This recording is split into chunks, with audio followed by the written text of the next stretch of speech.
Have you ever argued with someone and realized they're not wrong? They've just stopped thinking altogether? Bonhoeffer believed that kind of blindness wasn't just ignorance, it was dangerous, and it's all around us. We're taught to fear villains, monsters lurking in the shadows, evil with cruel intentions. But what if the real threat isn't obvious at all?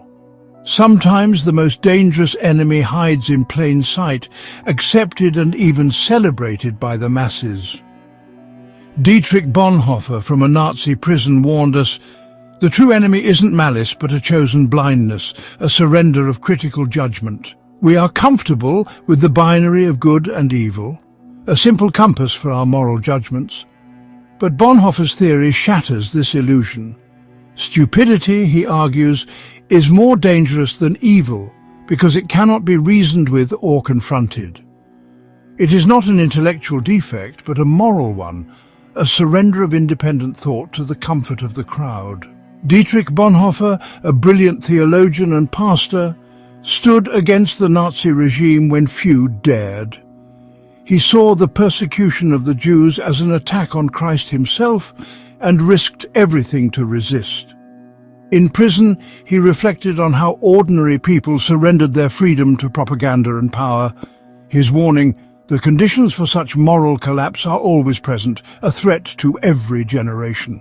To understand Bonhoeffer's words, we must first understand the man. Born into Germany's intellectual elite, he was a prodigy, immersed in art, science, and faith from childhood. His studies in New York opened his eyes to a faith rooted in justice. Bonhoeffer's mind and heart made him a scholar, a pastor, and a conscience for his nation as darkness fell over Germany. When Hitler rose to power in 1933, many in the German church embraced the Nazi regime, blending faith with nationalism. I saw this as a betrayal and spoke out, warning against idolizing any human leader. My radio address was cut short, but my resistance only grew. I helped form the Confessing Church, declaring allegiance to Christ, not Hitler. We trained pastors to resist, even as the Gestapo tried to silence us. The struggle was dangerous, but I knew silence was not an option. As the Nazi regime's horrors grew, I could not stand by. I joined a conspiracy within German intelligence, risking everything to resist evil. Arrested and imprisoned, I wrote letters that became my legacy, wrestling with the madness around me and warning the world how ordinary people could become accomplices to atrocity. My cell became my final pulpit. We often think of stupidity as a lack of intelligence or knowledge, something to mock or pity but not fear. But true, dangerous stupidity is not a defect of the mind but of the soul, a surrender of critical thought. It happens when people, overwhelmed by power or ideology, stop thinking for themselves. The real danger is not those who cannot think, but those who will not. Bonhoeffer warned, stupidity is a more dangerous enemy of the good than evil. Unlike evil, stupidity resists reason and facts, defending not a position but an identity. The stupid person, Bonhoeffer argued, is insulated from logic, belonging to a group or leader, and no longer feels responsible for their actions. In seeking belonging, they hollow themselves out, ready to follow any command, no matter how cruel. Bonhoeffer was clear that this form of stupidity is not an innate human trait that is always present. Rather, it is a latent vulnerability that is activated by specific external circumstances. It is a function of power and social dynamics. Under normal conditions, most people are perfectly capable of thinking for themselves, managing their affairs with reason and common sense. But under the pressure of a major political or social upheaval, a powerful propaganda machine, or a sudden rise of a charismatic movement, a strange transformation occurs. The psychological ground shifts and the conditions become ripe for this collective abdication of thought. A strong, sudden rise of power, whether political, social or religious, is a key catalyst. Such movements demand not just compliance but conversion. They seek to overwhelm the individual, to make them feel small and isolated in their personal doubts. The sheer force of the collective, the endless parades, the chanting crowds, the flags and the symbols all create an atmosphere where dissent feels not just wrong but futile. The individual's internal world is besieged by the external world. The pressure to conform, to join in, to be a part of the great historic moment becomes almost unbearable for many. Propaganda is the engine of this transformation, not just the clumsy lies, but the sophisticated manipulation of emotion and identity.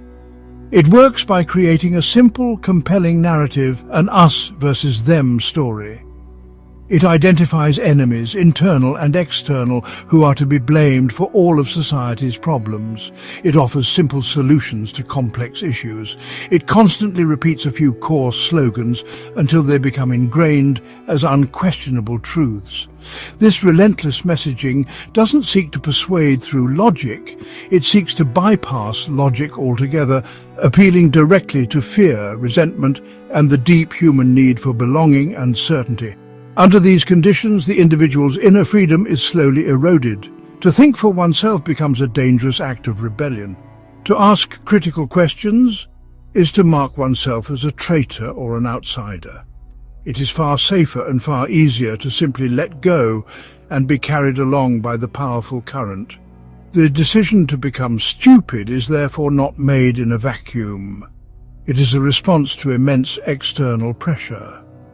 Bonhoeffer saw that it was the situation, the overwhelming power dynamic, that turned otherwise reasonable people into unthinking followers, ready to believe anything and ultimately to do anything. In a world where thinking independently is becoming rare, it's more important than ever to sharpen your mind. That's why I highly recommend online therapy. It's what you can personally use to cut through the noise and stay focused on what truly matters. If you're serious about mental clarity and personal growth, check out the link in the description with code THERAPY20 for 20% off. It supports the channel and supports your journey. The final stage of this process is the creation of what can only be described as an unthinking automaton.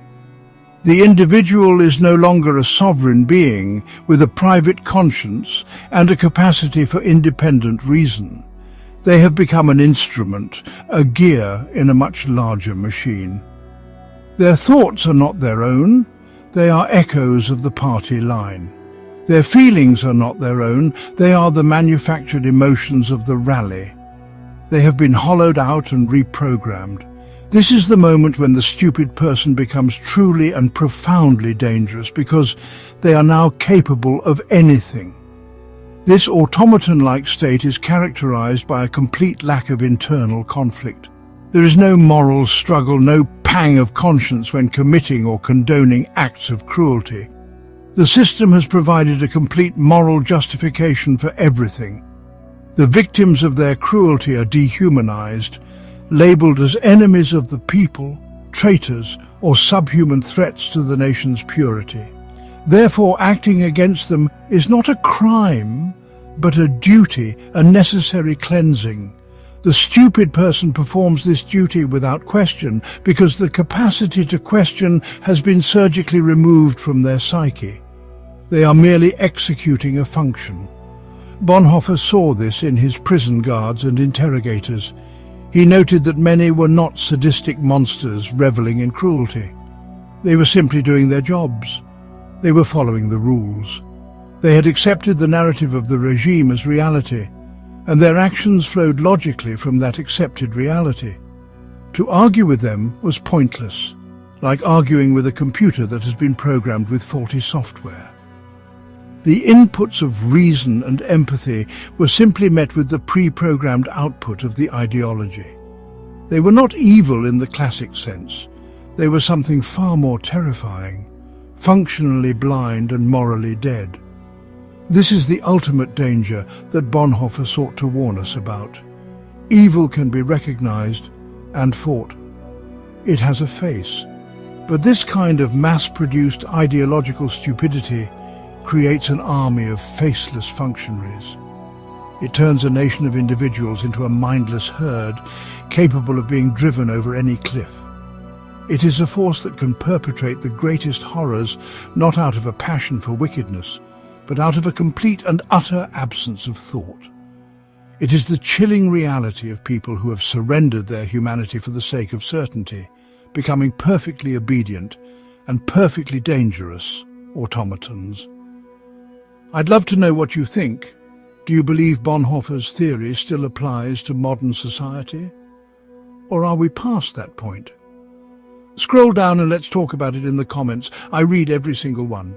When an individual surrenders their critical faculties, it's a tragedy. But when a group does, it's a catastrophe. Bonhoeffer's theory shows that stupidity in groups is exponential, a contagion that transforms individuals into a single, unthinking entity. The pressure to conform overwhelms reason, and personal identity dissolves into the crowd. Rational thought is replaced by shared primal sentiment, anger, fear, or devotion. The individual is absorbed. The mindless collective is all that remains. If this is the kind of content that makes you pause and reflect, consider subscribing. These aren't just videos, they're reminders to think for yourself in a world that often punishes you for it. The group seals itself off, creating an echo chamber where only one narrative is allowed. Dissent is vilified, and slogans are repeated until they become unquestionable truths. Contradictory facts are treated as attacks, and their sources are instantly discredited. Doubters are purged, sending a clear message: conformity is survival. The group grows more extreme, convinced of its righteousness and blind to any other reality.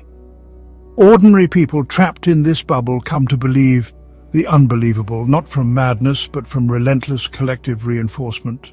In a group, personal responsibility dissolves. Everyone's conscience is scattered among the crowd. Actions that would horrify an individual become permissible when shared.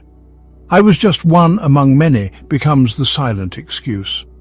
The group offers moral justification, freeing members from ethical struggle. Atrocities are compartmentalized.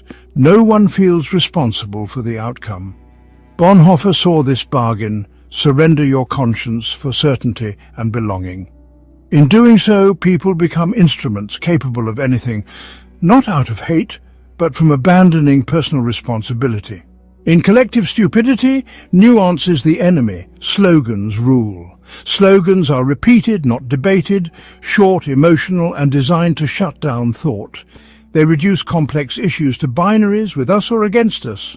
Slogans act as verbal rituals, signaling loyalty and silencing dissent. The more they're repeated, the truer they feel, bypassing reason entirely. The group becomes a single, unthinking entity, impervious to facts or morality. In this echo, atrocity is born not from malice, but from the hypnotic power of repetition. Intelligence is no shield against collective stupidity. Bonhoeffer saw that intellectuals often fall hardest, using their gifts to justify the group's lies. They build elaborate arguments to defend the indefensible, lending respectability to delusion. Their intelligence becomes a tool for self-deception, not liberation. They rationalize contradictions, making prejudice seem smart and propaganda sound profound. In doing so, they make the group's stupidity more potent and dangerous. Intellectual pride breeds a fatal blind spot, the belief that one is too smart to be fooled. This arrogance leads to detachment, rationalizing evil as necessity or theory. Admitting error becomes unbearable, so they double down, defending flawed ideas at all costs. Reason becomes a weapon for self-preservation, not discovery. The brilliant mind, chained to pride, seeks vindication over truth. Thus, intelligence becomes a trap, making its owner an agent of deeper stupidity. Intellectuals are drawn to complex ideologies, seduced by jargon and grand theories. Mastering obscure language flatters their ego and creates a sense of belonging to an elite. Complexity becomes intoxicating, masking cruelty and absurdity behind academic terms. Brutal policies are disguised as technical solutions. Complicity is hidden in clever words. The intellectual, proud of their understanding, helps construct the lie. Their intelligence, far from protecting them, makes them vulnerable to a more sophisticated deception. History is replete with, chilling examples of this phenomenon. The 20th century, in particular, saw some of the world's most brilliant minds enthusiastically placing their genius in the service of monstrously stupid and brutal ideologies. In Nazi Germany, renowned philosophers like Martin Heidegger lent their intellectual weight to the regime. In the Soviet Union, celebrated writers and scientists produced passionate defenses of Stalin's tyranny, rationalizing show trials and famines. These were not unintelligent men. They were giants of their fields who willingly and often eagerly used their intellect to justify the unjustifiable and celebrate the grotesque. These individuals did not see themselves as servants of stupidity. They saw themselves as prophets of a new and better world. They believed they were on the cutting edge of history, applying their profound understanding to help shape a glorious future. The Nazi jurist Carl Schmitt, a legal scholar of immense talent, developed sophisticated theories of law and sovereignty that provided a legal framework for dictatorship. He argued that the will of the leader was the ultimate source of law, a concept that gave a veneer of legal and philosophical justification to Hitler's absolute power. His genius did not prevent his moral collapse, it enabled it. This pattern repeats itself across different contexts. Whether in fascist, communist, or other totalitarian systems, there is always a class of intellectuals ready to serve as the regime's apologists. They perform a crucial function. They soothe the consciences of the educated middle classes, assuring them that what is happening is necessary, historically inevitable, and philosophically sound. They are the ones who write the editorials, formulate the university curricula, and articulate the grand theories that transform raw, brutal power into a respectable political project. They turn the thuggery of the street into the doctrine of the state. Bonhoeffer's warning, therefore, is a profound challenge to our faith in intellect alone. It teaches us that intelligence without humility is a dangerous weapon.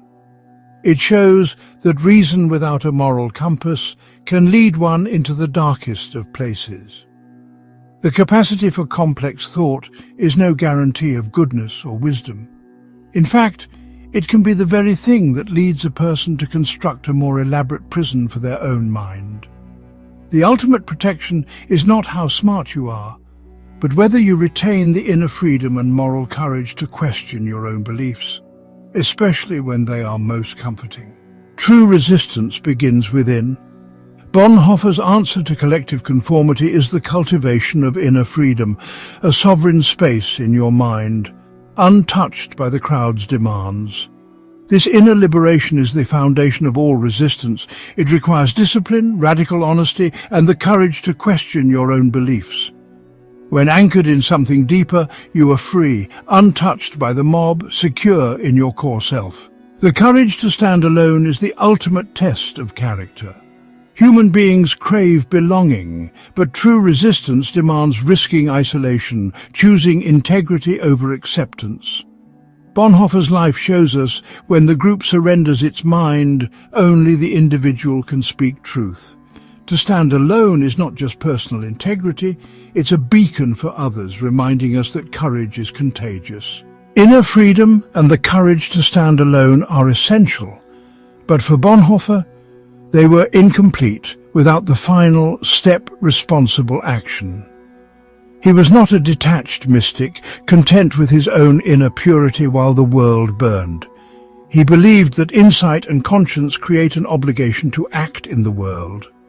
To see an injustice and do nothing is, in fact, to be complicit in that injustice. True resistance is not just about what you think or what you refuse to say, it is about what you do. It is about taking responsibility not only for your own soul, but for your neighbor and your society. This action does not always have to be grand or revolutionary, like plotting to overthrow a dictator. It begins in the everyday. It is the act of defending a colleague who is being slandered. It is speaking up for a minority group being targeted by hateful rhetoric. It is supporting institutions that value truth and critical inquiry, like libraries, independent journalism, and robust education. It is raising children to be inquisitive and compassionate thinkers, not obedient followers. Responsible action is the daily practice of translating your inner convictions into concrete deeds that, however small, push back against the tide of thoughtlessness. Bonhoeffer's journey into the conspiracy against Hitler was his ultimate act of responsibility. He wrestled deeply with the moral complexities of using deceit and violence, but he concluded that in the face of an absolute evil that threatened to destroy millions, inaction was the greater sin. He argued that a responsible person cannot simply retreat into a fortress of personal morality. They must engage with the messy, compromised reality of the world and make difficult choices. They must be willing to get their hands dirty for the sake of a greater good, accepting the sin of their actions as a burden they must bear for others. This call to action is a powerful antidote to the passivity that collective stupidity fosters. The unthinking person feels powerless, a mere cog in the machine, and so they do nothing. The responsible person, however, understands that even the smallest gear can affect the machine's function. They reclaim their agency. They refuse to be a bystander to history. They understand that society is not something that just happens to us. It is something we create moment by moment through our choices and our actions. To resist collective stupidity is to accept this creative responsibility and to act with courage and wisdom for the sake of our shared humanity. The most fundamental resistance is a steadfast recommitment to reality. Collective stupidity thrives on manufactured narratives and dehumanization. To resist is to ground yourself in the tangible, trust your own eyes, and value facts over feelings. It means seeing the individual behind the label, choosing the concrete over the abstract, and living with your eyes open, even when the world wants them shut. Why is Bonhoeffer's profound warning not widely known? His theory is not just observation, it's an accusation, pointing at the very mechanisms of power that shape our societies. Power thrives on a compliant, uncritical populace. Teaching people to question is dangerous to those in control, so the theory remains a secret, too true and too threatening to be widely taught. Bonhoeffer's theory unsettles us because it removes the comfort of a clear villain. We want evil to be obvious, embodied in a monster or tyrant. But the real danger, he suggests, is our own unthinking neighbor, or even ourselves. The line between good and evil runs through every human heart. It's easier to blame others than confront our own capacity for thoughtlessness. We prefer the comfort of a known enemy over the unsettling truth of our own fragility. Bonhoeffer's theory holds up an unflattering mirror to modern society. It suggests our information-rich world may actually make us more vulnerable to manipulation and thoughtlessness, not less. This challenges our cherished belief in progress and democracy, insisting that true change requires uncomfortable self-reflection and personal responsibility, something many would rather avoid. The theory remains buried, not by decree, but by our reluctance to face its truth. We have journeyed into the heart of a truly terrifying idea. Bonhoeffer's theory of stupidity is not just history, it's a living challenge to us now. The greatest threats often arrive quietly, disguised as common sense, welcomed by those who stop thinking. The power of the group can overwhelm the individual, seducing us to surrender our thoughts. Bonhoeffer's words are a mirror, asking us to confront our own vulnerabilities now more than ever. As we close, Bonhoeffer's work asks us not just to study history, but to look inward. Are we truly thinking or merely echoing? The answer shapes our freedom and integrity. To think is hard, lonely, and courageous. To echo is easy but hollow. The choice is ours. Will we be individuals or just voices in a crowd? Dietrich Bonhoeffer's voice was silenced by the Nazis, but his legacy endures. Executed just before the war's end, he faced death with courage and faith. His prison writings became a testament to the power of a free mind. Bonhoeffer left us tools to resist conformity and defend our beliefs. Action springs not from thought, but from a readiness for responsibility. If this video stirred something in you, don't let it fade. Like the video so it reaches more people. Share it with someone who still dares to think. And subscribe if you're on a journey to question deeper. And before you go, remember to check the link in the description. It's a resource I personally trust, and it supports this kind of content. Until next time, think sharp and stay awake.